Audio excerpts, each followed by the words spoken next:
Hi, got a tech tip today on working on this old girl. And one of the things is to take these running board covers off, these black things for your feet. And we want to make sure that we save these in good shape because these are extremely hard to find. And then these have Bombardier marked right in them, so you want to make sure they stay with the snowmobile.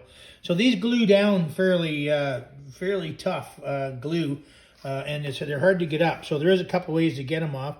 The first way is to use this torch. That's probably the best way.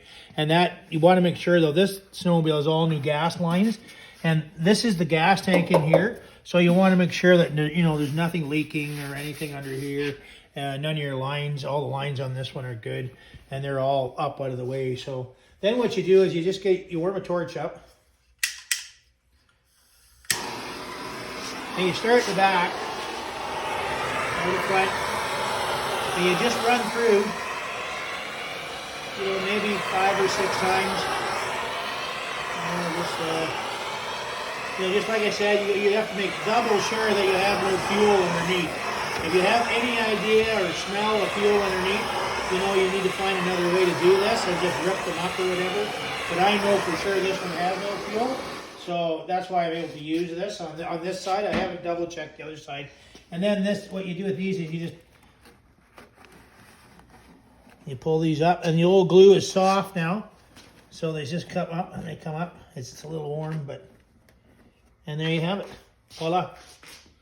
It's in beautiful shape, and this is just a matter of cleaning up a little bit with a wheel, a small grinding wheel on a drill or whatever you have. Or I'm not sandblasting the snowmobile, so I will just clean that up with a drill, and I have to fix some foot pegs and stuff. So yeah, so that's just a tip on that. Thanks.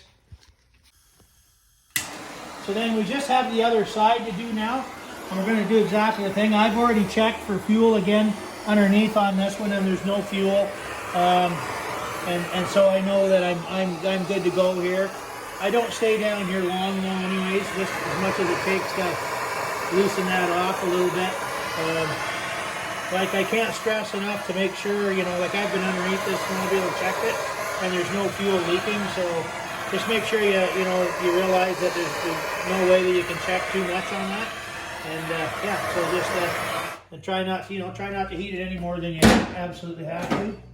And then you should be able to pull it. Yeah, you should be able to pull it up the same way without ripping it all to shreds. So that's it.